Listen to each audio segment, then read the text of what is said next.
आप देख रहे हैं न्यूज़ 18 का डिजिटल प्लेटफॉर्म। आपके साथ मैं हूं पारुल तिवारी और आज हमारे साथ कई मुद्दों पर बातचीत करने के लिए सेबी रजिस्टर्ड मार्केट एक्सपर्ट अनुज गुप्ता जी जुड़ गए हैं। अनुज गुप्ता जी, आपका बहुत स्वागत है न्यूज़ 18 पर।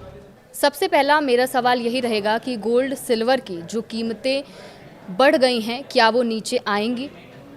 देखिए, पिछले कुछ दिनों में हमने गोल्ड सिल्वर के भावों में गिरावट आती हुई देखी है, क्योंकि जिस तरीके से इंटरेस्ट रेट बढ़ने की एक्सपेक्टेशन लग रही है, यूएस में इन्फ्लेशन बहुत बढ़ गया है, वॉर दोबारा छिड़ गई है, तो ऐसे में कहीं ना कहीं हम देख रहे हैं कि लोगों का इंटरेस्ट गोल्ड सिल्वर से कम होता हुआ दिखाई दे रहा है। लोग अब बॉन्ड में पैसा लगा रहे हैं या बैंक में पैसा रख रहे हैं, क्योंकि उनको लग रहा है कि वहाँ पर इंटरेस्ट रेट ऊपर मिलेगा।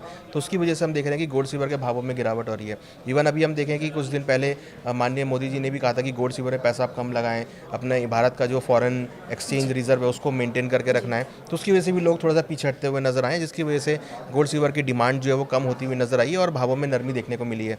हालांकि हमने देखा कि इंटरनेशनल मार्केट के अंदर भी सोने चांदी के भाव गिरे हैं, लोग वहाँ पर बिकवाली करते हुए नजर आए हैं, अपना पोर्टफोलियो निकालते हुए नजर आए हैं। तो उसकी वजह से हमने देखा है कि पूरे ही ग्लोबल मार्केट में गोल्ड सिल्वर के भावों में गिरावट देखी। और अगर आप देखेंगे तो गोल्ड और सिल्वर के भाव करीबन 4 महीने के लोअर लेवल पर आते हुए नजर आएंगे। जी, जिस तरह से आप बता रहे हैं कि गोल्ड सिल्वर के दाम लगातार गिर रहे हैं, तो फेस्टिव सीज़न भी आने वाला है, तो क्या फेस्टिव सीज़न में गोल्ड और सिल्वर में निवेश करें, क्या लोग खरीदें, उसको लेकर आपको क्या लगता है?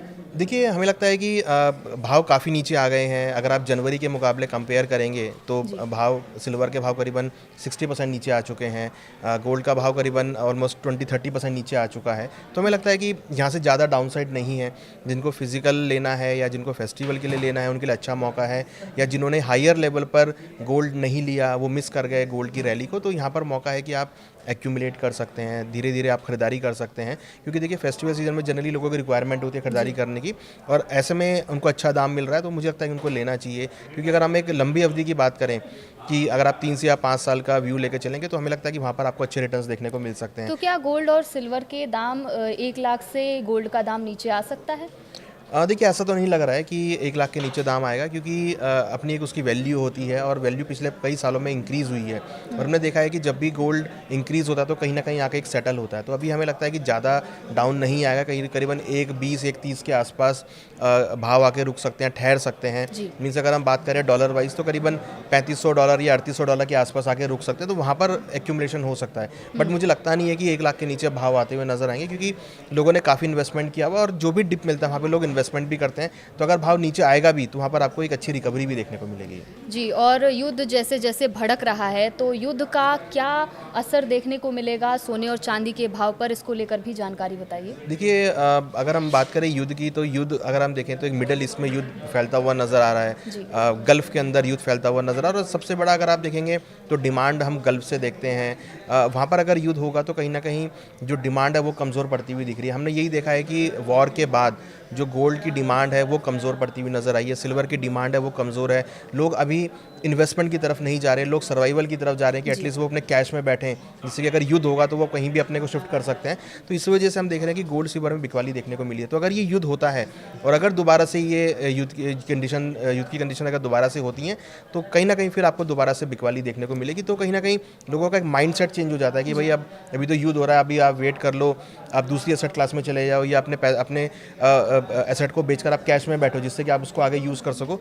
तो युद्ध का थोड़ा सा नेगेटिव असर गोल्ड सिल्वर में पड़ सकता है। तो अगर नेगेटिव असर पड़ सकता है, तो क्या अभी जो माहौल चल रहा है उस स्थिति में निवेश करना सुरक्षित रहेगा या नहीं रहेगा, उसको लेकर आपकी क्या राय है? देखिए, मुझे लगता है कि यहाँ पर निवेशकों को ध्यान रखना चाहिए कि एक साथ सारा पैसा ना डालें।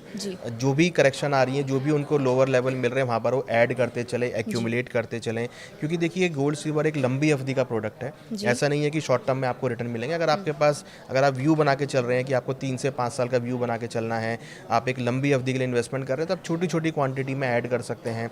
जो भी करेक्शन आ रही है, आपको जहाँ भाव अच्छे मिल रहे हैं वहाँ पर आप ऐड कर सकते हैं, अपने डीमैट अकाउंट में रख सकते हैं, या फिजिकल में भी लेना है तो आप छोटी छोटी क्वांटिटी करके उसको ले सकते हैं। तो वहाँ पर आपको हर लेवल पर आप एक्यूमुलेट करेंगे तो आपको अच्छे भाव पे खरीदारी मिलेगी, और जब भाव बढ़ेंगे तो आपको अच्छा रिटर्न मिलेगा। तो स्ट्रेटेजी ऐसी बनानी चाहिए कि एक लंबी अवधि की स्ट्रेटेजी बना के चलें और हर गिरावट पे खरीदारी करते चलें।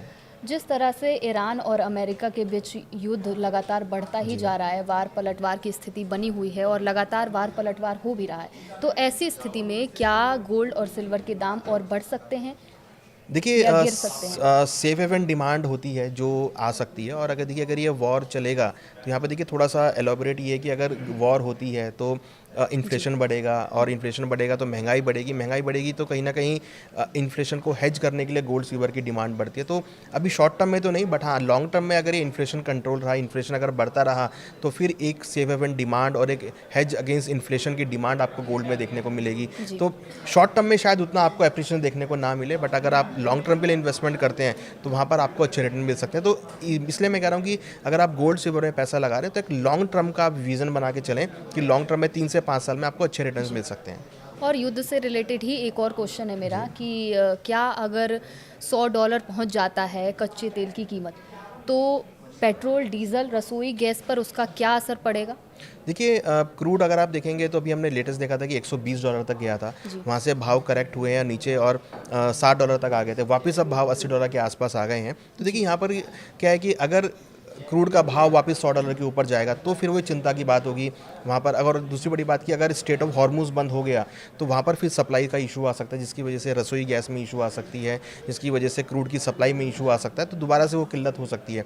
बट अभी तक ऐसा सिम्टम नहीं है, क्योंकि देखिए यहाँ पे ट्रम्प साहब भी चाहते हैं कि युद्ध जल्दी से ख़त्म हो, जी। ईरान भी चाहता है युद्ध ख़त्म हो, और अब ट्रम्प ये कह रहे हैं कि भाई वो स्टेट ऑफ हॉर्मुज उनके अंडर कंट्रोल में आ गया है और अब वो वहाँ पर 20% उस पर टैक्स भी लेंगे। तो स्टेट ऑफ हॉर्मुज बंद होने की कंडीशन तो नहीं दिख रही है, बट हाँ ये जो वॉर छिड़ रही है, जो दोबारा से जो बमबारी स्टार्ट हुई है, उसकी वजह से कहीं ना कहीं कच्चे तेल के भाव यहाँ पर एलिवेट होते हुए दिखाई दे रहे हैं। बट यूएस भी चाहता है कि क्रूड के भाव एलिवेट ना हो, क्योंकि इसकी वजह से यूएस के अंदर इन्फ्लेशन आता हुआ दिख रहा है, यूएस की जो अर्थव्यवस्था है वो ख़राब होती हुई दिख रही है। तो लगता नहीं है कि ज़्यादा दिन तक क्रूड के भाव ऊपर आते हुए नजर आएंगे। कहीं ना कहीं इस युद्ध का समाधान निकलेगा, जिससे क्रूड के भावों में फिर आपको गिरावट देखने को मिलेगी। अनुज जी, क्रूड पर हम बात कर ही रहे हैं तो एक और बहुत ही अहम सवाल है, और हमारे दर्शकों के लिए भी ये सवाल बहुत अहम है कि क्रूड ऑयल का भारतीय अर्थव्यवस्था और रुपया पर क्या असर देखने को मिलेगा? देखिए इसका अर्थव्यवस्था पर इम्पैक्ट नेगेटिव पड़ता है। क्रूड के भाव जब भी बढ़ते हैं वो भारतीय अर्थव्यवस्था के लिए नेगेटिव होता है। हमने अभी रिसेंट देखा कि क्रूड के भाव बढ़े तो हमारा रुपये यहाँ पर वीक होना चालू हो गया, क्योंकि हम 80% क्रूड इंपोर्ट करते हैं और उसके लिए हमें डॉलर की डिमांड पड़ती है। अगर क्रूड का भाव बढ़ेगा तो हमें ज़्यादा डॉलर की डिमांड करनी पड़ेगी, जिससे हमारा रुपया यहाँ पर वीक होगा। और हमने देखा कि अभी रिसेंटली हमारे अभी करंट अकाउंट डेफिसिट के आंकड़े आए थे, तो उसमें हमने देखा कि जो हमारी करंट अकाउंट डेफिसिट है वो यहाँ पर इंक्रीज हो गया है, तो वो भी कहीं ना कहीं भारतीय इकोनॉमी के लिए नेगेटिव। तो क्रूड के प्राइस का बढ़ना always negative for Indian economy. तो मुझे लगता है कि अगर क्रूड के भाव बढ़ेंगे तो वो इंडियन इकोनॉमी के लिए नेगेटिव होगा, प्लस रुपये के लिए नेगेटिव होगा, और कहीं ना कहीं इसका अर्थव्यवस्था पर नेगेटिव असर पड़ता हुआ नजर आएगा। सर, एक सवाल शेयर मार्केट के दर्शकों के लिए है कि इसका असर शेयर मार्केट पर क्या पड़ेगा? देखिए इसका असर शेयर मार्केट पे भी नेगेटिव पड़ता है, क्योंकि अगर इकोनॉमी की अर्थव्यवस्था सही नहीं होगी, इकोनॉमी की व्यवस्था सही नहीं होगी, इकोनॉमी की अगर कंडीशन सही नहीं होगी ड्यू टू इन्फ्लेशन या क्रूड के प्राइस की वजह से, तो इन्वेस्टर भी थोड़ा सा पीछे हट जाता है। जनरली अगर हम देखें तो इन्वेस्टर इकोनॉमी में पैसा तब लगाता है जब उसको लगता है कि इकोनॉमी ग्रो कर रही है, जब उसको लगता है कि रुपया आपका जो करेंसी वो आपकी संभल रही है, आपकी जो कंपनीज है वो अच्छा ग्रो कर रही हैं। जब आपका रॉ मटेरियल महंगा होगा, जब आपकी लोगों की जेब में पैसा नहीं होगा तो उतनी बिक्री नहीं होगी। तो सिंपल इकोनॉमिक्स है कि अगर अर्थव्यवस्था सही है, डिमांड सप्लाई सही चल रही है, महंगाई काबू में है, तो फिर लोग पैसा लगाते हैं। अगर महंगाई बढ़ेगी और अगर क्रूड का भाव बढ़ गया तो महंगाई बढ़ेगी, तो फिर शायद लोग शेयर मार्केट से ही पीछे हटते हुए नजर आते हैं। तो हमने देखा है पिछले कुछ दिनों में, इवन अगर हम कुछ महीनों की बात करें तो शेयर मार्केट ऊपर से नीचे की तरफ ही आई है, कोई वहाँ पर ज़्यादा ग्रोथ देखने को नहीं मिली है, बहुत रेंज बाउंड मार्केट रहा है। इवन कुछ में तो हमने गिरावट भी आती हुई देखी है। तो पिछले 4-5 महीनों से हमने देखा है कि सभी एसेट क्लास, चाहे वो इक्विटी मार्केट हो, चाहे वो प्रॉपर्टी मार्केट हो, चाहे वो गोल्ड सिल्वर हो या क्रिप्टो करेंसी हो, सभी में हमने गिरावट आती हुई देखी है। तो सर, जिस तरह से आपने बताया कि एक मंदी की भी स्थिति बनती नज़र आ रही है, तो क्या ऐसी स्थिति में एसआईपी करना सुरक्षित रहेगा या फिर एक मुश्त पैसा लगाना ही लोगों के लिए सुरक्षित? देखिए ऐसी स्थिति में हमें लगता है कि एसआईपी को लोगों को चुनना चाहिए, क्योंकि मार्केट निचले स्तरों पर आता है तो वहाँ पर अपॉर्चुनिटी होती है खरीदारी करने की। जिन्होंने हायर लेवल पे ले रखा है वो निचले स्तरों पर खरीदारी कर सकते हैं, एवरेज कर सकते हैं। एक मुश्त पैसा नहीं लगाना चाहिए, क्योंकि मार्केट में जो अनसर्टेनिटी है वो यहाँ पर कंटिन्यूस बनी हुई है और लग रहा है कि आगे जो अनसर्टेनिटी है वो कंटिन्यू रहेगी। तो ऐसे में मार्केट में बड़े डिप्स भी आ सकते हैं। तो बेटर है कि आप एक मुश्त पैसा ना लगाएं, आप जहाँ जब भी गिरावट आए तब वहाँ पर आप कुछ क्वांटिटी ऐड करें। तो एक एसआईपी का फॉर्म होता है जिसको आप यूज़ कर सकते हैं, जिससे कि आप हर गिरावट में एवरेजिंग कर सकें और हर गिरावट में आप खरीदारी कर सकें। सर एक और बड़ा अहम सवाल है कि म्यूचुअल फंड जो है वो ऊपर नीचे आ जा रहा है, तो ऐसी स्थिति में निवेश करना कैसा विकल्प रहेगा?